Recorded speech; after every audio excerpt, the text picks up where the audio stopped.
बिस्मिल्लाहिर्रहमानिर्रहीम। अस्सलाम वालेकुम। स्वागत साथियों अॼु के लेक्चर में पाण डिज़ाइनिंग के बारे में पढ़ंदासीं त स्लाइड जी डिज़ाइनिंग कीअं कजे।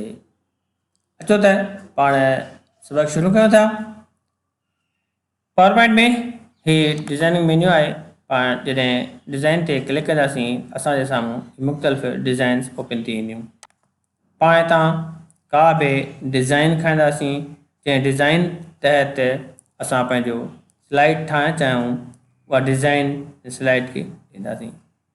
मतिलबु तव्हांखे जेका डिज़ाइन सुठी हुजे, जेका डिज़ाइन घुरिबल हुजे, जंहिं हिसाब सां तव्हांजो प्रेज़ेंटेशन हुजे पावर पॉइंट जी, उन हिसाब सां तव्हांखे डिज़ाइन तव्हां सिलेक्ट करणी आहे। तव्हां ॾिसी रहिया आहियो मुख़्तलिफ़ डिज़ाइनूं आहिनि। जॾहिं मां जंहिं डिज़ाइन ते माउस खे आणियां थो त हिते उहा डिज़ाइन चेंज थींदी पई वञे, उहा डिज़ाइन शो थींदी पई वञे। डिज़ाइन आहे त डिज़ाइन मां जेका ॾिनी आहे तव्हां बि मुख़्तलिफ़ डिज़ाइन ॾेई सघो था, चेंज करे सघो था। उन खां पोइ आहे वेरिएशन्स। तव्हां हितां उनजा वेरिएशन्स में कलर्स, फॉन्ट ऐं इफेक्ट जेके आहिनि उहे चेंज करे सघो था। उहे तव्हां हितां खे असाइन करे सघो था। इन खां पोइ आहे स्लाइड साइज़। तव्हां स्लाइड जी साइज़ जेका आहे उहा चेंज करे सघो था। कस्टमाइज़ साइज़ करे ते वञी करे ऐं पंहिंजे तरफ़ां साइज़ काई मुक़ररु करे सघो था। इन खां पोइ आहे बैकग्राउंड। पाण बैकग्राउंड ते क्लिक कंदासीं त असां साम्हूं हिकु मेन्यू खुली वेंदो। हिते वञी करे तव्हां हिते बैकग्राउंड जेको आहे चेंज करे सघो था। जेके बैकग्राउंड में का तस्वीर इंसर्ट करणु चाहियो पिक्चर सोर्स ते त उते असां पिक्चर इंसर्ट करे सघो था। इंसर्ट ते वञी करे वर्क ऑफलाइन ते क्लिक कंदव।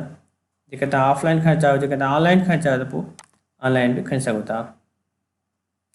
मुख़्तलिफ़ तस्वीरूं पियूं आहिनि। इधर सो मां हिकु तस्वीर खणी करे इंसर्ट कई जेका बैकग्राउंड में इंसर्ट थी। तव्हां का तस्वीर में इंसर्ट बैकग्राउंड में करे सघो था।